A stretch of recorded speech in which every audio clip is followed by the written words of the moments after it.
Well, welcome everyone. Welcome everyone to the Mapien 2022 Year in Review webinar. My name is John McKenzie. I'm an Associate Director based in Sydney. Firstly, I'd like to acknowledge the traditional owners and custodians of the land upon which we meet today, and recognise elders past, present and emerging. Looking back to 12 months ago, certainly the dynamics and circumstances have changed dramatically since that time. We've had the war in Ukraine. We've also had ongoing supply chain issues as a result of COVID, and also more recently the floods in particularly New South Wales and Victoria affecting all employers. And I'll come to that because these all impact our approach in terms of the matters which we're going to discuss. So what I wanted to do today is briefly touch on COVID, although it's obviously been the main issue for the last couple of years. Look at the return to workplace discussion, so it's still clearly on the agenda for employers. A snapshot of the labour force plus wages and CPI with trends in enterprise bargaining. Look at the Fair Work Commission developments and also what's happening with Fair Work Ombudsman. Those issues seem to be constant in terms of compliance. Also, the proposed changes to the Fair Work Act, which we've read about more recently. Very briefly on business migration issues, and then look at that for the challenges for 2023. So with COVID, this is just a recent case concerning rat testing and payment.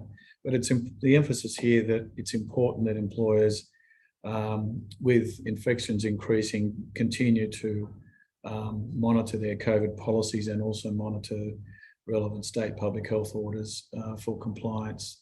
This case relates to, in the aged care industry, whether employees taking a rat test should have been paid, and the Commission found or was satisfied that the direction to undertake a rat test before entering the workplace is considered to be work time, and therefore the direction for employees to be at a certain place undertaking certain duty at a particular point in time was paid work.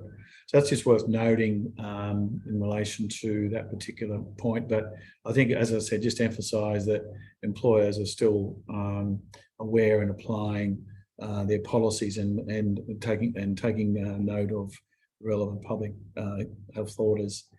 The return to workplace discussion continues to go on. There's certainly employers are continuing to look at this. I hear of employers essentially requiring employees to come back and having a different approach. But let's, I think, look at what from your group as to what employers are doing. So what I wanted to do was ask you a similar questions that I asked last year, which is it's actually 6 questions. So what percent of your workforce do you expect to be working from home in 2023? Of those, how many days a week? And then 3, which is the number of days in the office are mandated. Who mandates the days? And then are those other days actual days mandated? And then how are they mandated? So what we'll do is we'll start this quick survey and then we can have a look at it, and you can take note with what your contemporaries are doing. So I'll just open it and start answering your questions. So what percentage of the workforce do you expect to be working from home in 2023? We'll start, Joe, thanks.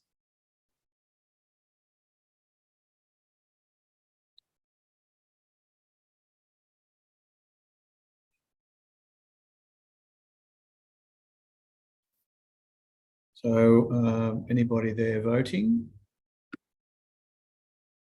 Looking at, have we started that poll there, Joe? Yes, John. They're just starting to vote now. So I think... Okay, thank you. Sorry.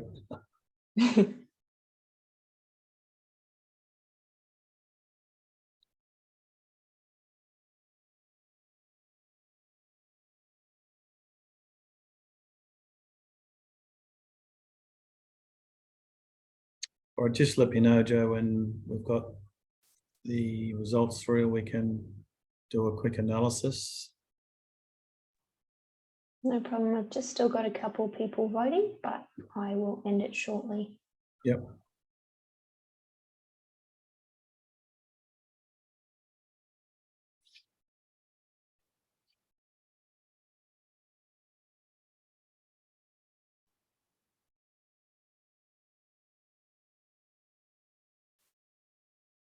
Okay, I think it's probably given everyone enough time. No problem. I'll publish it now. Thanks. Oh, okay. So that's a change from last year. What percentage of the workforce you expect to be working from home? The highest last year was 75 to 100% or 35%. So, so we've got almost 30%, under 15% of the workforce, and then a mix of as we go down to the higher proportion. So still a significant number, probably I would say probably a third having more than half their employees working from home. And then of those working from home, how many days a week? Yes, 2 days a week was the most common, slightly down from last year where we had 59% of respondents saying that it was 2 days, and the high number 4 days. Then we have number of days mandated. Yes, so that's significant change from last year as well. So we had a 53% of respondents said that days weren't mandated. Now the days are being mandated, so 3/4 there. Who mandates the days? That's a change as well. So more so managers, so two-thirds managers, and almost are mandating the days. Last time it was almost half was negotiated.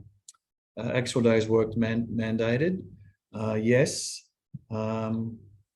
So 74% last year said no. So certainly employers are looking to get their employees to come back in the workplace. And then number 6, who mandates?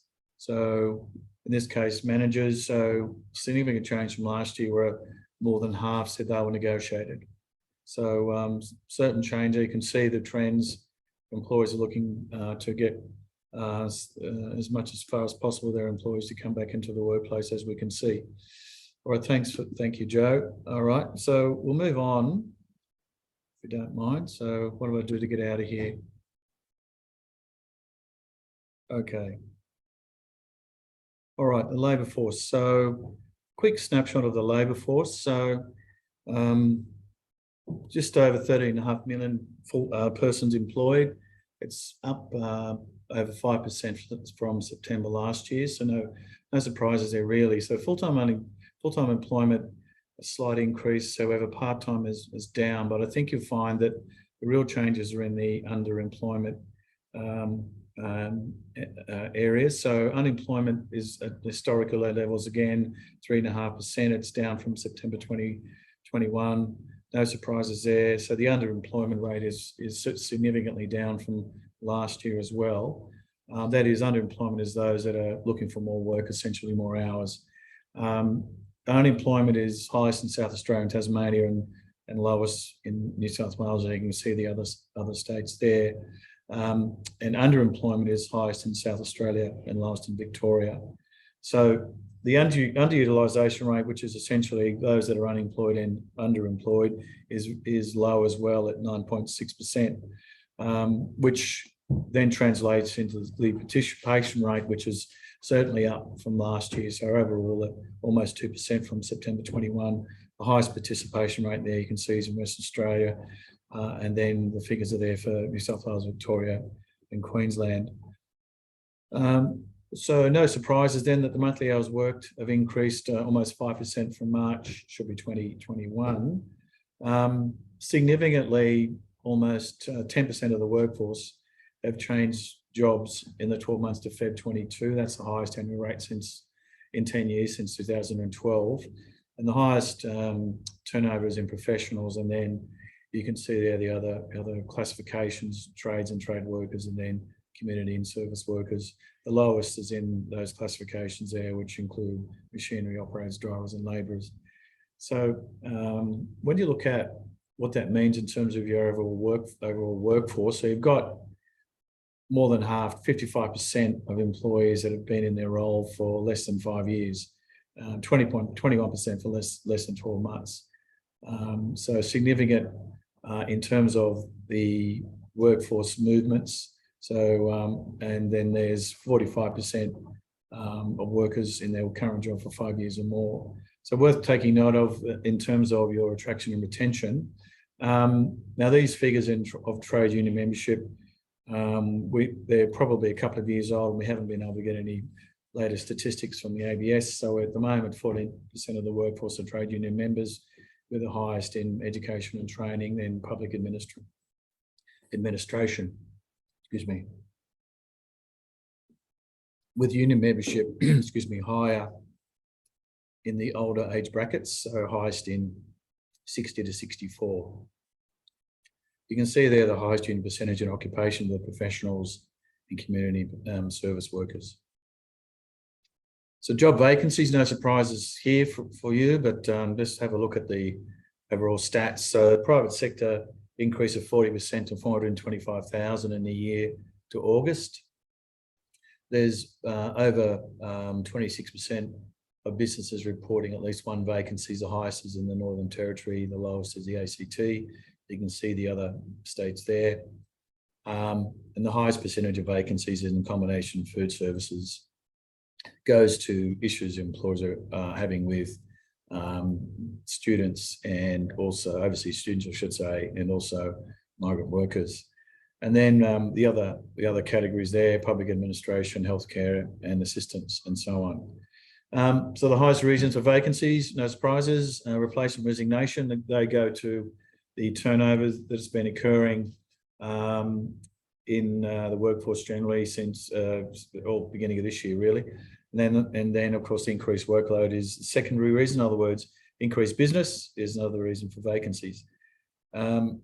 So let's have a look at wages, CPI, and enterprise bargaining. So the average weekly ordinary time earnings of full-time employees increased around 2% to May 22. So looking at just under $1,800. You can see the male and female figures there. The highest average weekly ordinary time earning by state is the ACT. No surprises really, we're given the high public sector, and then Western Australia. And then the figures you can see there for New South Wales, Victoria, and Queensland. The highest average weekly ordinary time earnings across the board is in mining. And then we have information technology, and then the lowest is in accommodation and food services. Now, the CPI for the 12 months to September rose 7.3%. However, the figures out today, just released by the ABS, provides that CPI at 6.9%. Now, the ABS said that they're looking at a re-weighted basket of goods to make that calculation, but looking at the figures today, new dwellings, fuel, and fruit and vegetables are still the main impacts to the CPI figures. So again, you can see there on the slide there, new dwelling, gas and household fuels, and furniture. So similar sorts of cost factors, and of course, fruit and veg being one of the largest increases given the floods, recently in New South Wales and Victoria. With enterprise bargaining, these are the statistics from the June quarter. So the average annualised wage increase you can see was 2.8% across the board in enterprise agreements made in the June quarter. The highest, and you can see there in the middle box, is New South Wales at 3%, and the private sector was at 2.9%, so that's up 0.3% from the previous quarter. For those agreements in place already, as at the June quarter, the average annualised wage increase was 2.6%. And I'll come to some Fair Work Commission stats in a minute. So what's worth noting that with the transit enterprise bargaining is that the employees covered by agreements has increased and in total, the employees covered by agreements as at May 22 is now 35.1%. However, the Fair Work Commission has recently issued fortnightly reports on enterprise bargaining. They include the number of agreements, percentage wage increases, and so on. So this is worth just having a look at. This is the latest stats for the last fortnight, 8th of October to 21 October. So 152 agreements covering 16,000 employees, median size of 28 employees per enterprise agreement.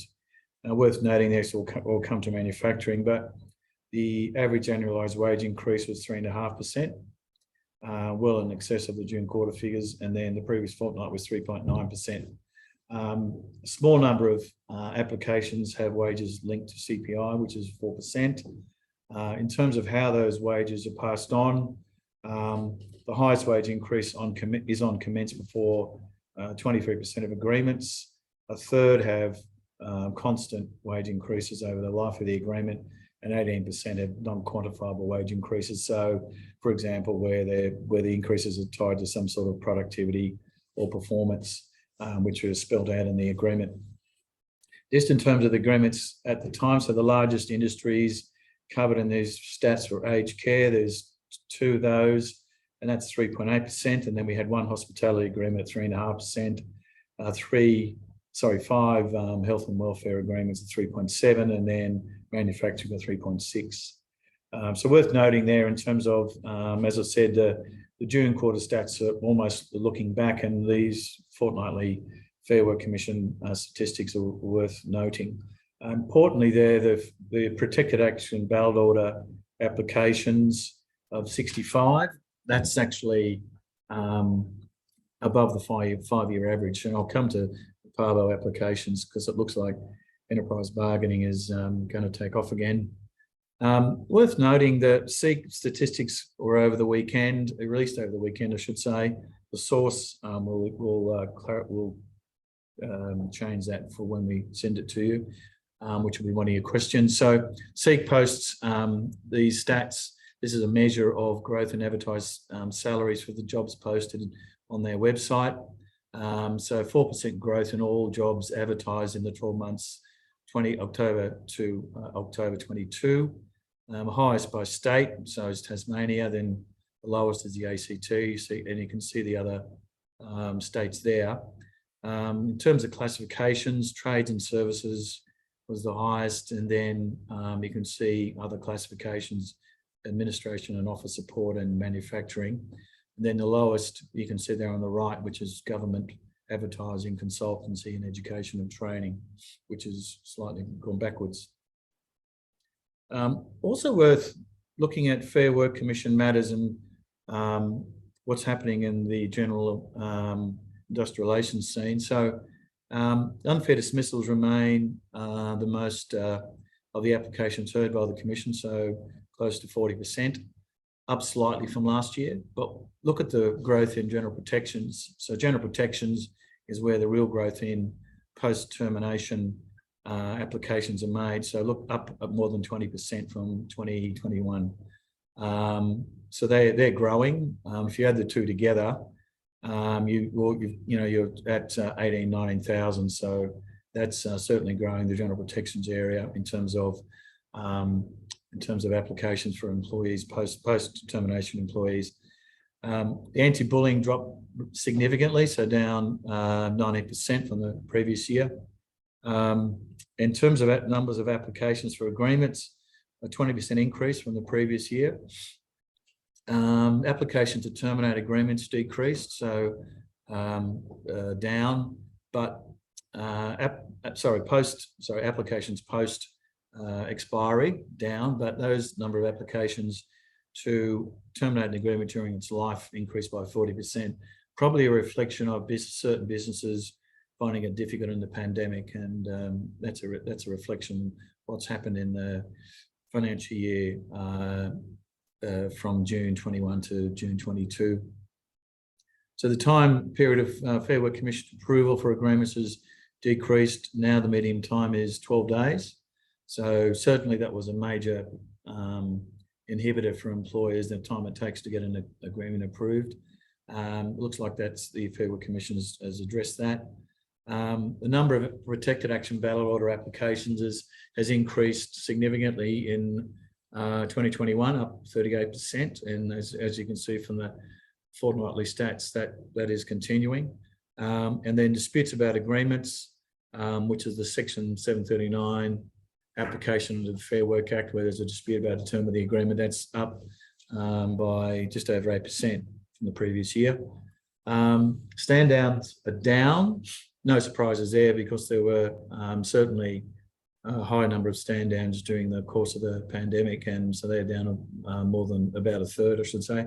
And then, excuse me, right of entry permits down 10%. An important feature of the last couple of years has been the role of the Fair Work Ombudsman and compliance. And this is certainly something which employers, if they haven't turned their mind to it, really need to look to do this. I've said a number of times over the last 18 months, the Fair Work Commission is increasingly well resourced.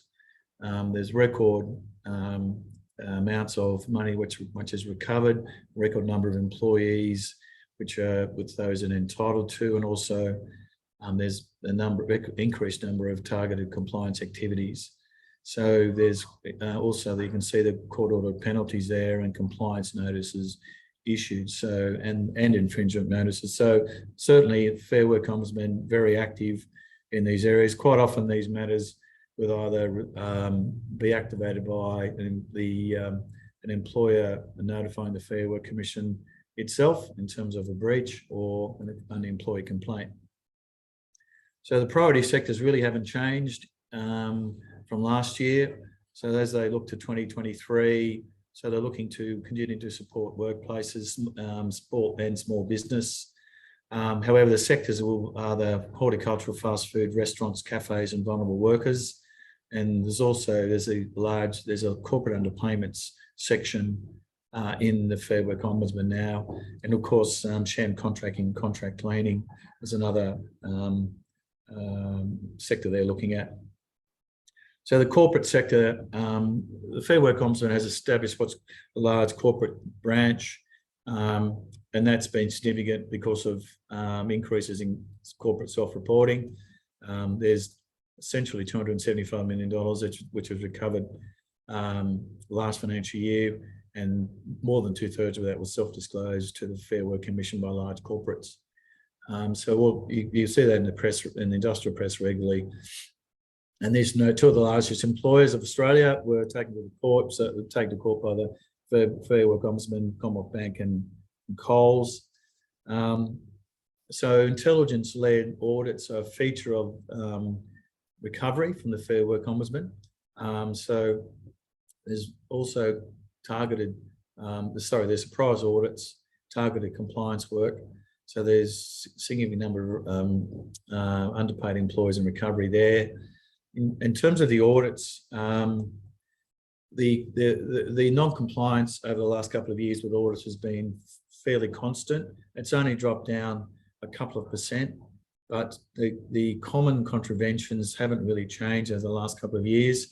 Wrong hourly rates, failure to pay weekend penalties, and failure to correctly pay casual loading and penalties. A common one is also incorrect pay slips. So I think employers need to bear in mind that the Fair Work Ombudsman is constantly porting out in their audits that these are the common contraventions, and I'll come to what the Fair Work Ombudsman has said concerning the common issues it sees in terms of payroll practice. So number of workplace disputes were completed by the Fair Work Ombudsman, over 14,000, and then there's those complaints. You can see the 298,000.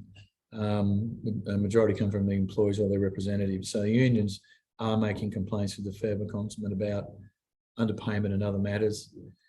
So Fair Work Commission has been really reasonably consistent over the last probably 2 annual reports, pointing out that there's essentially ineffective governance and systems of internal controls to monitor, detect and address non-compliance with workplace obligations. So they've given examples such as outdated and ineffective manual processes to record hours of work, not keeping a recorded time for all work, failing to apply enterprise agreement to all employees, failing to implement the terms of an enterprise agreement, applying annualised salary that don't cover the award rates, which is a common issue. So in other words, you have almost a set and forget annualised salary, but it doesn't necessarily always cover all of the work that the employee might do, including overtime. And then there's an insufficient, essentially, tracking of it and the lack of audit. So there's poor mechanisms of payroll compliance for reconciliation requirements, decentralised ad hoc processes to managing payroll within organisations. And then they've highlighted failure to invest in payroll and workplace relations expertise and setting up payroll and implementing pay rules. Plus, it's generally a lack of governance and compliance policies. So certainly that's quite critical. That's what they've noticed when they've essentially, and those list of issues have been fairly consistent over the last couple of years. So I think employers, if you haven't looked at it, it's one area that you should look at in terms of your practices, particularly your compliance and your payroll rules and obligations.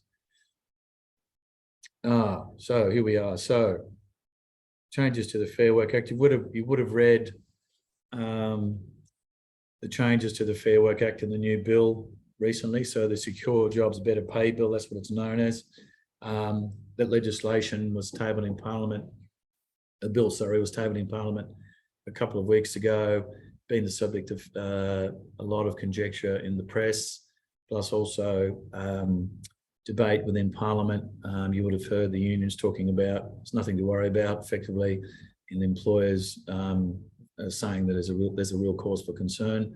I'll come through, given that this is we have limited time. What I'll do is I'll cover the key elements, and then essentially what we're looking at doing is providing more information through our alerts, and also probably do a webinar, if not before Christmas, it'll be in the new year, with more detail on the new bill. The bill is quite large. I looked at the explanatory memorandum. It's 300 odd pages, and the new bill yesterday was essentially 270. So it covers a lot of areas, and so probably things in here that I've missed, but hopefully I'll cover the key things for you. But essentially, the key message here is that you need to be aware of the changes in the whole aspects of all the new bill, essentially to ensure that you don't have particular issues going forward in the workplace. And just getting back to the slide, there's significant changes to employment arrangements, enterprise bargaining and agreement making. And essentially the bill's going to focus on two areas. One is employment arrangements, the other one is enterprise bargaining. So changes to enterprise bargaining, or if you like, enterprise agreement making. In essence, what the bill does is makes it easier for enterprise agreements to be approved by the Commission, but also makes it easier for unions to seek to bargain with employers. That's the take I've got, and I'll go through a bit more detail. But this line-by-line test, which was in essentially a feature of the Commission decisions when it came to the boot test, there's going to be more of a global assessment, and then of terms that are more or less beneficial, to step away from the current approach. How that is going to actually work will remain to be seen, but that's the intent, to make it easier for agreements to be approved at more of a global test than a line-by-line test. So there's also the mechanism where, if, for example, unions feel that the employees have fallen behind the award, then there's a mechanism for the unions to apply for reconsideration of the boot during the life of the agreement. So you should be aware that if you're close to the modern award terms, that may be something going forward. If there, for example, there's a change in the terms or a high minimum rate wage increase in awards. So for those with expired agreements, so the employers and bargaining reps will be able to initiate bargaining after an agreement has nominally expired within 5 years. So that an approach to bargaining is going to change as well. So essentially, what I've read allow the bargaining representative to write to the employer and say, "We want to bargain with you." And if bargaining is not concluded through a bargaining dispute or a confined negotiating period, the Commission will have power to arbitrate on the outstanding items that have not agreed. Now, what will happen, of course, is that there will be conciliation first, but certainly you're in the Commission if you haven't been able to agree in a bargaining or there's an intractable dispute. So there's a process around what's called intractable bargaining. And so essentially expect more intervention of the Commission in your bargaining process if you can't reach agreement. And those with pre-reform agreements or agreements that were in place and made prior to the implementation of the Fair Work Act, often referred to as zombie agreements, then there'll be an automatic termination of those agreements within 12 months. There's some scope to apply to have them continue. That's not clear from my reading and what you've actually got to prove to actually extend it, but that also has a sunset. There will be for a limited period of time as well if you want to extend it. What all of these things do is essentially mean that if your pre-reform agreement has expired, essentially looking to essentially get employers to bargain, because if the pre-reform agreement expires and you are paying less than the modern award, then of course you have an issue. So I think employers for those agreements need to start planning for that.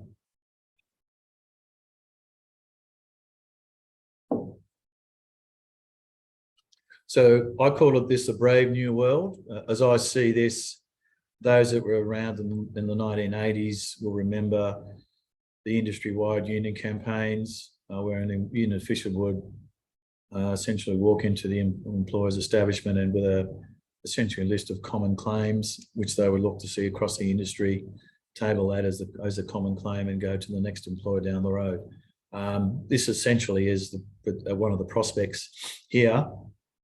The bill introduces a mechanism for bargaining across multiple enterprises across two streams. One is supported bargaining, which is largely for the low-paid sector. It replaces the current arrangements. And then there's this concept of common interest employers. Now, you would have, if you've read the press over the last week or so, 2 weeks, it's not really clear what common interest employer means. In a sense that when you read the bill, both schemes are underpinned by a test between enterprises. For example, common geographic location or a common regulatory regime, particularly in the case of common interest employers, common natures of terms and conditions. How that's going to apply to what a common interest employer isn't necessarily clear. Certainly, if you read the most recent press, it can be, the press is saying, it's been reported, can be extended across a number of sectors. That remains to be seen, but there's a prospect of bargaining across enterprises well beyond the scenarios referred to in the explanatory memorandum. Now, over the weekend, while we were watching the Socceroos beat Tunisia on Saturday night, Senator David Pocock and the Greens were negotiating with the government on changes to the bill, so it couldn't be actually passed by Parliament. And some of those changes, as outlined in the press, so the bill originally applied to small business employers with fewer than 15, but now it's 20. So those employers with more than 20 employees are exempt to this bargaining. Where you have up to 50 employees, the onus is on the unions to prove that your business is a reasonable comparable business to others. Over 50 employees, there's a reverse onus on employers to prove that your business is not reasonably comparable. There's a grace period for a new. If you don't have a new agreement, there's a grace period for you to bargain for a new agreement before you get roped into these multi-enterprise deals. The minimum bargaining period before conciliation and then arbitration is now 9 months. There were some changes to the application of the exemptions. So it's reported that civil construction, including infrastructure projects, as well as commercial construction, are exempt from the multi-employer bargaining stream. And then the prospect of this reasonable comparative, as I've said, is very broad. So employers could be faced with a prospect. I mean, the ACTU on Monday, I heard what Sally McManus say something like, well, we're not looking to press this very hard, this multi-employer bargaining very hard. We expect employers to bargain for their own enterprise agreement. So clearly the bill is designed to get employers essentially to the bargaining table as part of their general approach to lift wages.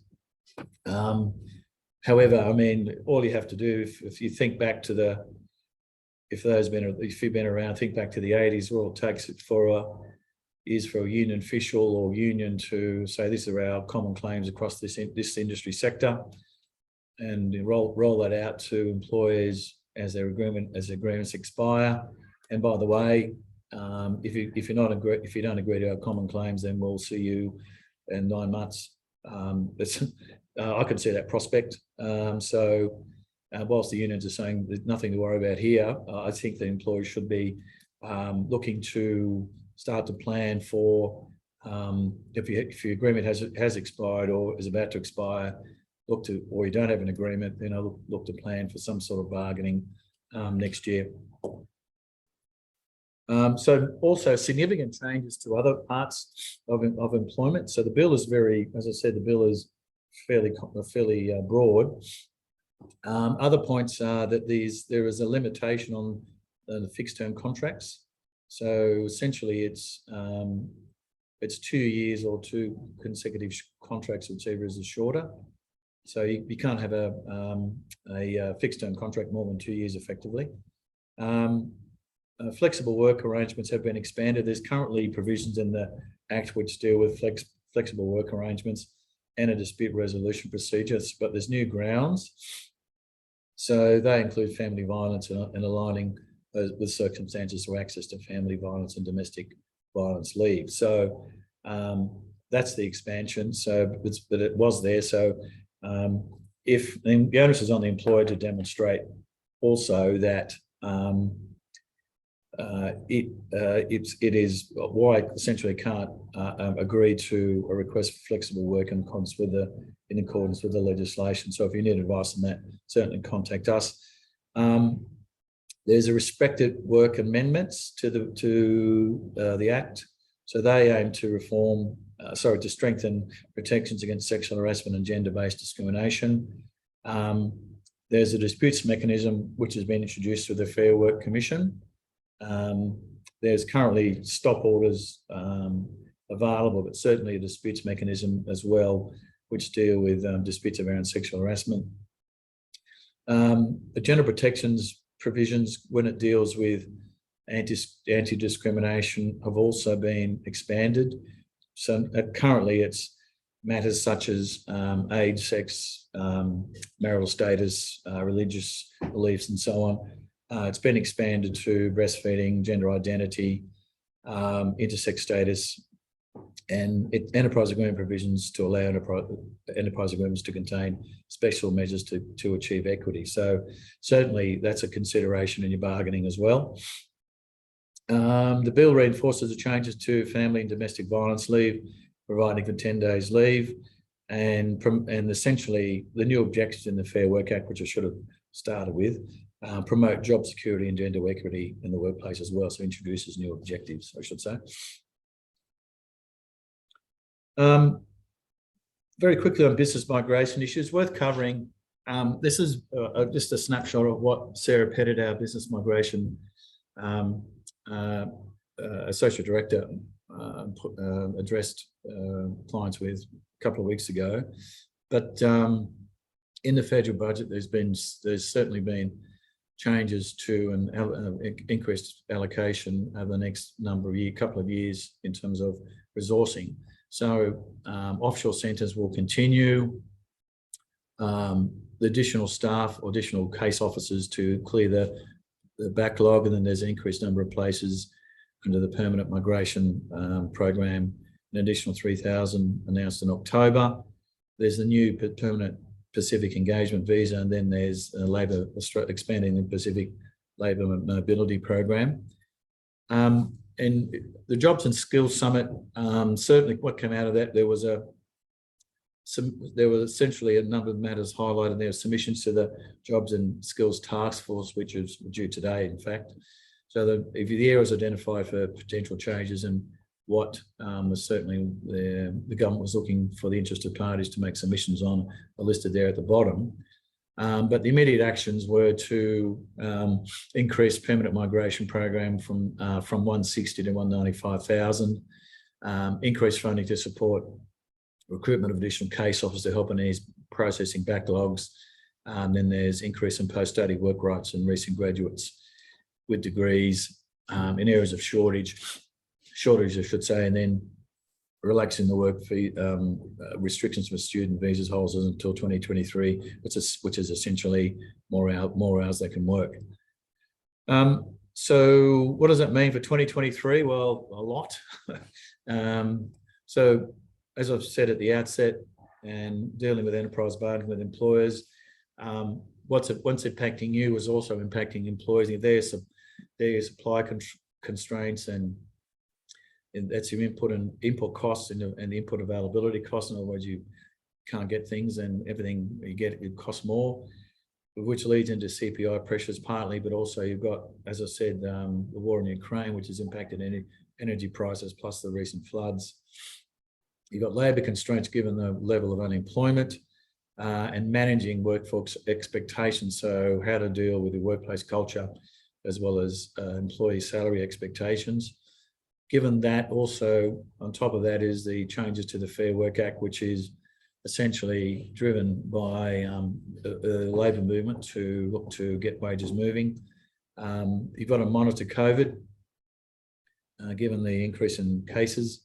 Then, of course, you've got employee welfare to manage, and then on top of all that, you've got compliance. And so it's expected as HR professionals, you're expected to have skills in all of those. So any assistance, then of course we're available to provide advice. So summary, we've got wages and cost pressures. Obviously employers have retraction and retention issues. Changes to the Fair Work Act, very important, and I think you need to be across those, particularly as we go into Christmas and the new year. How will work be performed? In other words, employers are looking to get where they can employees, from what we've just seen in the recent survey, change to get employees back in the workplace at least more regularly. And there's that. There's also, I think, we will drive a disparity in managing the current workforce on site plus the remote workforce, depending on what your arrangements are. Obviously, you're ensuring that you've got your updated, your policies and working from home updated. And bear in mind the increased powers of the Fair Work Ombudsman and their greater proactivity. And of course, if you haven't done so already, look at your payroll practices. Everything from how you actually monitor, how you pay, all your arrangements. And then, of course, monitor for COVID-19 developments. So that's me. They're my contact details. I've also included contact details for Sarah Pettit, who runs our MIG team, the business migration team, and she's also an associate director. The contact details are there. So thank you, and over to questions. Thanks, John. I just have a first question here. Someone has asked, under the proposed common interest employer bargaining, could companies in the retail industry, say at the same shopping centre, arguably be forced to bargain together? So they've provided an example, like could a little bakery or a hairdresser have to bargain alongside someone like Coles? That's a very good question. There's a couple of elements there. One is you've got the employment numbers restriction. So if you're a small business and you've got less than 20 employees, you're exempt. If you are less than 50 employees, and the onus is on the unions to essentially say that you have a common interest, and if you're more than 50 employees, then the onus is on you to say, well, there's no common interest. What sectors are going to be included is very interesting, remains to be seen. It's quite, given that it's not clear to me whether, for example, logistics is going to be broken up, taken out of supermarkets, for example. In other words, just all your stores, all your logistics centres. It's not clear to me whether supermarkets will just be there's the supermarkets actually where employees are actually serving customers. It's not clear to me as to how that's going to apply. So in terms of retail, so there's various sectors in retail, as we know. It's not clear to me as well. Does that mean that a small employer with more than 20 has to line up with another retail, for example, hairdressing? But given the nature of those sort of small businesses, the question is probably unlikely that they'll be roped in given their employee size. I'm sorry. Thanks, John. The next one here, someone has just asked if you could explain the concept of common interest employers in multi-employer bargaining again.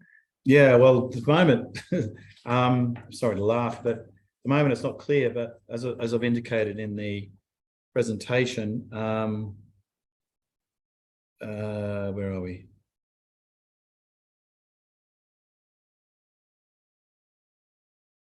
Yeah, there's a test between enterprises.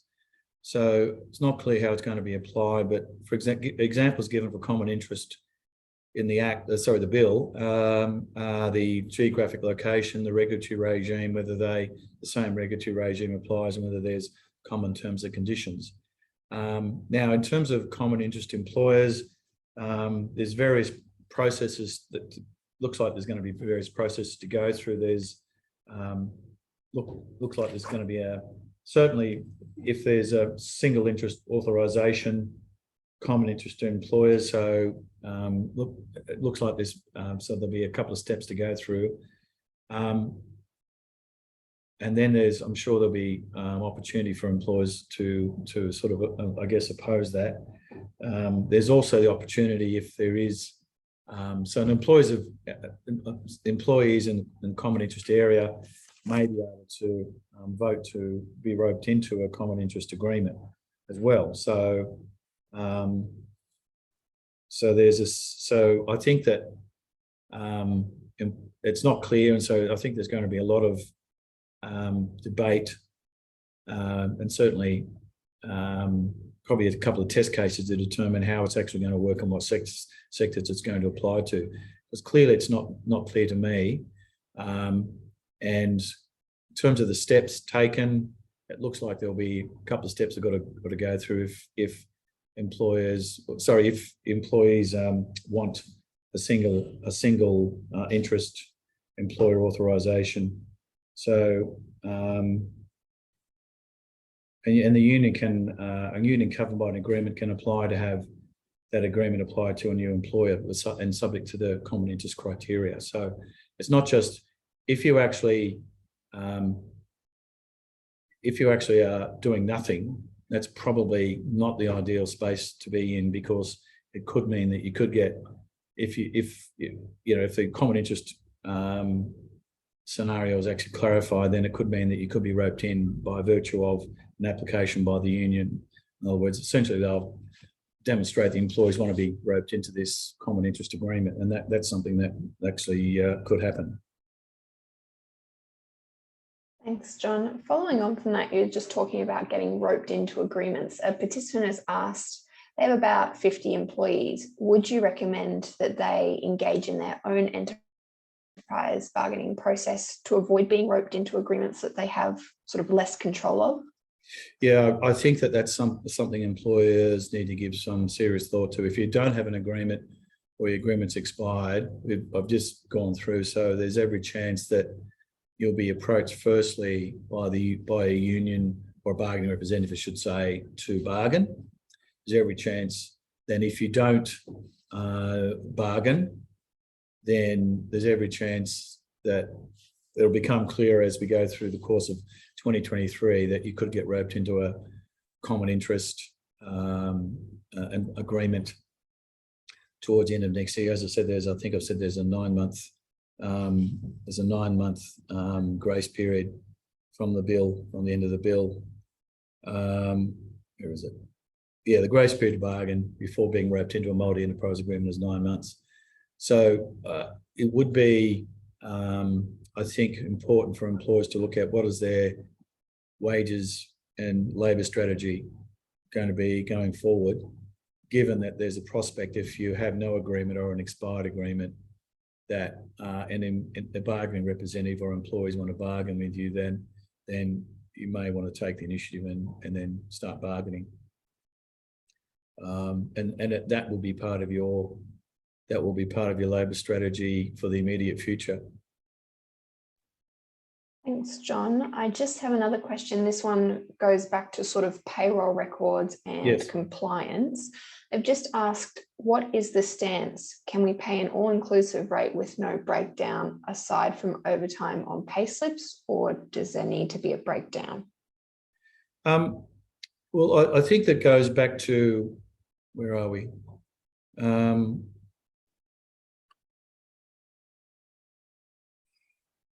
Yeah, it goes back to a couple of things. Firstly, what is in your contract of employment in terms of how are the wages set? So you might have an employee that's nominally covered by a modern award, and then you set an annualised salary for that person, and you have a set-off clause, essentially, that in the contract, the set-off clause says effectively that the salary the employees get is meant to cover X, Y, Z in terms of their modern award obligations, for example. What that means, however, is that what the Fair Work Commission has alluded to is, over time, those annualised salary arrangements have either not been monitored and or they've fallen behind the terms of the modern award, for example, in terms of wages or overtime or so on. Or it may be the case that an employee works so much overtime that additional hours during the year, which is a common concern, therefore that they put themselves above their the total rate, above the annualised salary which they're being paid.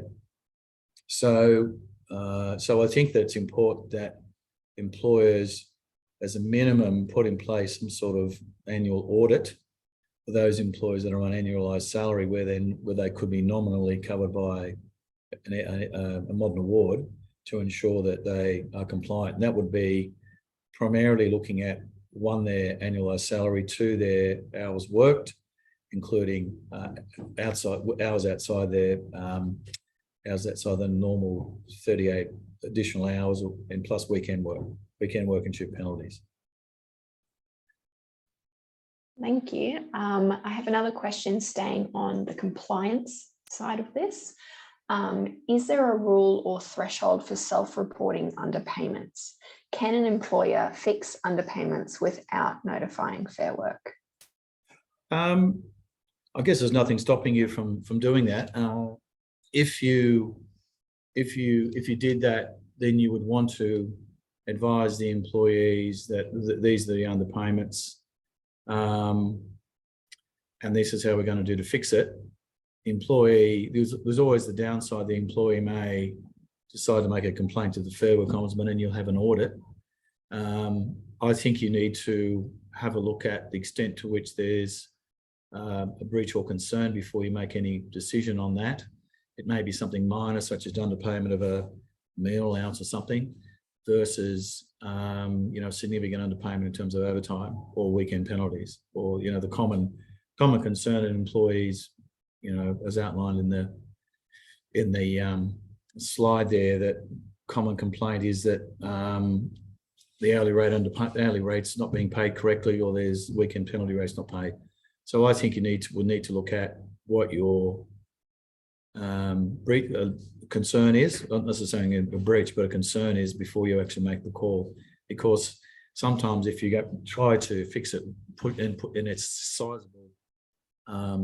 sizable breach, then you may be better off simply talking to the Fair Work Ombudsman and working it out that way, and So that's a call I suggest you have a look at, get an audit, have a look at the size and extent of your problem, then make a decision. Thanks, John. I think that's all the questions I have here at the moment. There's no other questions. We've got 3 Q&As there. Yeah, they're all the ones that we've dealt with now. Yeah. All right. Well, I think that the takeaway from today is that it's certainly 2023. Everyone's busy. Everyone's tired. It's been a big year. Every client I talk to is the same, under a lot of pressure with resources.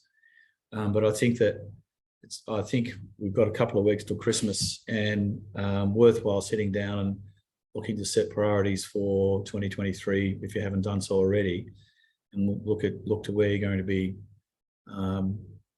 essentially dedicating your key resources. Highlighting the key issues for 2023, and this bill, I think I mentioned, is likely to be passed in Parliament on Saturday. I think Parliament's being recalled, so we could have this bill in place before the end of the year.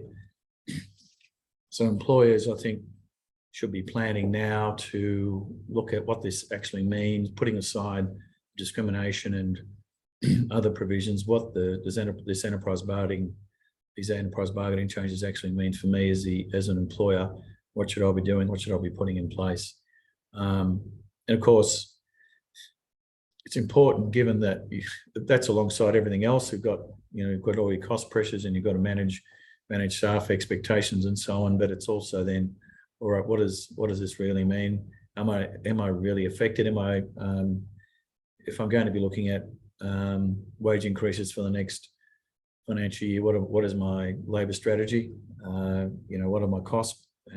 Essentially, so it's a discussion at senior management and even board level to essentially determine, given what we're talking about here in terms of the current wage increases, I think it's important that employers take that into account. We're actually really we'll see some real changes to the legislation. So as I said, whilst enterprise agreements are easier to make, in the sense that easier to get processed through the commission, also the legislation makes it easier for unions to essentially look to bargain with employers. That'll be the key takeaway, and certainly more rights and obligations. Process will be complex when it comes to dealing with common interest employers.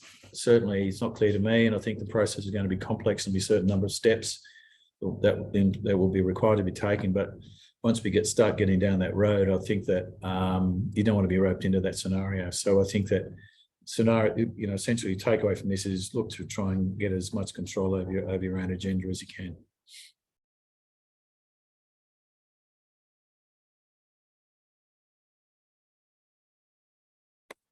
Thanks, John. We got one more question come in. No, just one of the participants was saying thank you. All right. Okay. Well, we'll just give it 30 seconds, and if we don't have any more questions, you got 5 minutes. You got your 3 minutes back.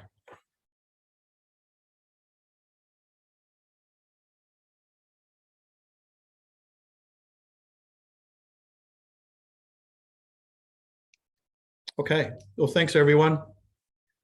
I'll call it early. Thanks, John. Okay.